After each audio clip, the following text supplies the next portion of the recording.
You just want me to stop? Yeah, so I'm hanging out with my man Chris, and we are just going to talk about, this is for you, Dr. This is for the edit, okay. I'm talking to my man Chris, and this is for you, Dr. G, and we're just going to talk about some things that will help to deepen your voice, give you a stronger sounding voice, and help you to, I guess you could say, project as well. All right, so Chris is a theater professor here, and he also is the acting teacher and a director, and deals a lot with the voice. Yep. So. Hey, so there's a couple of things that I want to talk about when it comes to vocal projection and presentation. So there are some physiological limitations that we have. Some people just don't have a deep voice. For example, I am a first tenor. So I could either talk like this, which would be kind of annoying and I wouldn't have friends, or you can find a way to really fill out your entire vocal mechanism. So what we always want to avoid when trying to make our voice deeper, we want to think expansive. Because when we think expansive, we think full voice. We think the totality of the human and the totality of expressiveness, so we're not dealing with either here up or here down.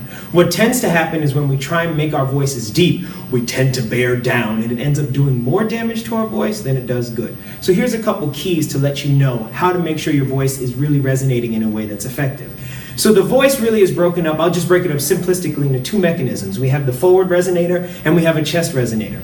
The forward resonator, when you hear right here, here, that communicates clarity.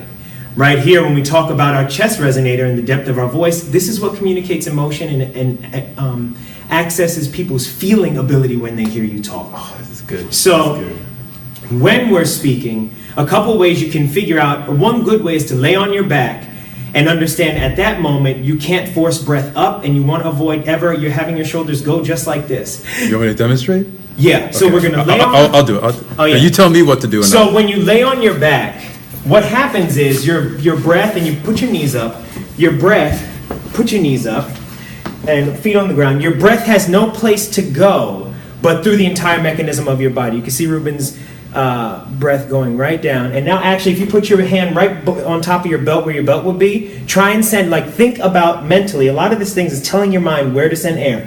Just try and send air down there. The deeper your breath, the deeper your sound. You cannot have an expansive sound without deep connected breath. And you want to root it to the core of your floor. Make sure you feel your feet on the floor. Now, a good way to see how your voice is resonating is to just take a nice deep breath in and let out a sigh. Yeah, then you can really understand where your voice is resonating, and you can start to feel either your rib cage or lower. You can feel the resonance on the floor around you, and then you understand you're resonating in your chest. And you can stand up. So here's some things also we can do. And that's just simplistically so we can get ready. So one way we can do, you literally can just breathe in, look up, keep your chest open without creating a lot of tension. You breathe in, look up, reach up. And this is only to remind yourself where the resonance is going to. You're not beating yourself up and destroying yourself. This is a recognition. So when we have the depth of our voice, we actually have to imagine where the voice is going.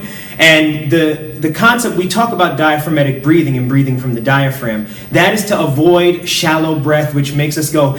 And it's impossible, as you hear, to have a deep sound with a shallow breath. So we have to think about the expansive nature of our voice and filling up our ribs, our whole body with air, and rooting our feet on the ground. And when you take a nice deep breath, then all of a sudden your voice comes a little bit more alive. And it's a little bit, it's more expansive. Now when we talk about projection, we think volume, but we really need to think resonance. So we have our expansive resonator. We have here, right? But the only way we can go and communicate across the room is with really really powerful masked resonance. And you can really just remind yourself about a masked resonator by going, hey, hey, hey. And I don't have to make a whole lot of volume to be heard in a 700-seat theater because I'm not overproducing, because I'm having pointed, specific sound. Now, what this enables you to do is point your sound at a specific point, and there will be universality in hearing where the specific sound is going.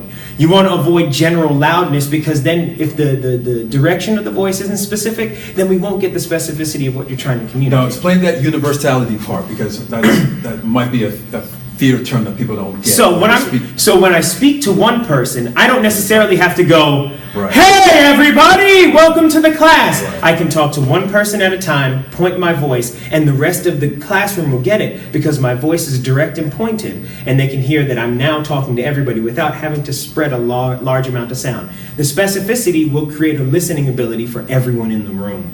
And you want to really avoid overproducing, and all you have to do is really check into your mask resonator. So a couple ways you can resonate with your mask. You can practice going ha, ha, ha, he, and you can actually close your mouth, put your finger right here, wash your hands, and go he, and you should feel vibration on your teeth. You should feel the forward part of your face resonating.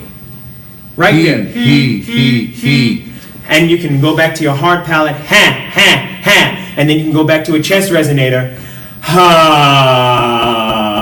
And then you can, the great word that I like to use, that I was taught, the great word that helps us know if we're really warmed, it's so weird. You can just go, hey, because you can be expansive and forward because of the E vowel. And you can really check into where your voice is. And you don't want to compensate for if your voice is tired. You just want to recognize where it is and be in control of those different mechanisms. So we have the emotional part of your voice, which you breathe deep, and then we have the part that communicates clarity moving forward.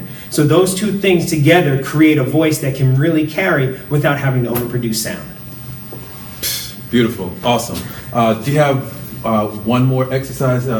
Do tongue twisters or the ka. Yes. So we have. There's a vocal warm up that you can find. I could share with him that he can share with anyone. But one thing you can do to warm up your articulators, you can go in and out on a K, which opens up, which stretches your soft palate, which can create a more expansive sound. So literally you're going,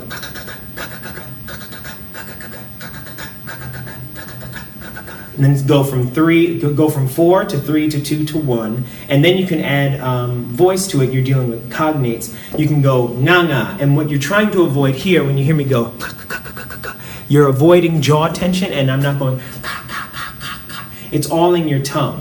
So what you have to realize is your tongue has to do most of the work that we often think our jaws have to do, and to make our tongue more athletic, we can do something called tongue push-ups. You take your tongue, make it a blade, and spread it around on top of your front teeth. And it seems easy until you try and do 20 or 30 of them. And what that does is, at the end of the day, we all go, and especially professors, we go, I'm tired of talking. But what the tongue push-ups do, and it's simple, but what it does is our tongues remain athletic for the entirety of when we're speaking. And the first way we lose clarity is when our tongues get lazy, and then all of a sudden we can't resonate because our speech mechanism has become a little fatigued. So you can do 10 or 20 tongue push-ups. You can work on all the vowels. So you can go, I like to work on them with, so we have ba, da, ga, z. So we have all those sounds that we can make, and make sure that we're making them specifically rather than overworking ourselves. So we have which is your tongue being at the front of your gum ridge, and you're just lightly flipping off, so it's a nice athletic T rather than you don't want a wet T where it's like a TS, so that you're really making specific, precise sound, so your tongue isn't overworking, your voice isn't overworking, and then all of a sudden you have the ability to remain clear. These happen in tongue twisters. Take any tongue twister you would like. The goal of tongue twisters is precision and not speed. It's precision and not speed. I don't need anyone saying Peter Piper, because then you're losing precision for the sake of speed, rather than being precise on the consonant sounds, so that you're understanding the sound you're making, rather than blowing through a piece of language to say I memorize a tongue twister. So you can take any tongue twister, red leather, yellow leather, rather than yellow leather, and rather than trying to trick your brain, what you're trying to do is train your articulators. Peter Piper, the big black bug bleeds black blood. That's something you can really say nice and slow, so you can really make sure you're making all those sounds precisely rather than blowing through tongue twisters. I like his rage edged slowly, and images enraged his mind. A beseeched judgment pledged a moment, wedged away, and made a ledge to stand on to nudge all pain away. And I'm not blowing through it because it's about the precision of the vowels and the consonants. And then when you're resonating clearly and you're precise with your articulators, you don't have to produce as much sound for everyone to hear. Awesome. Beautiful. All right. Appreciate it. Thanks. And I'll holler at you later. Bye, guys.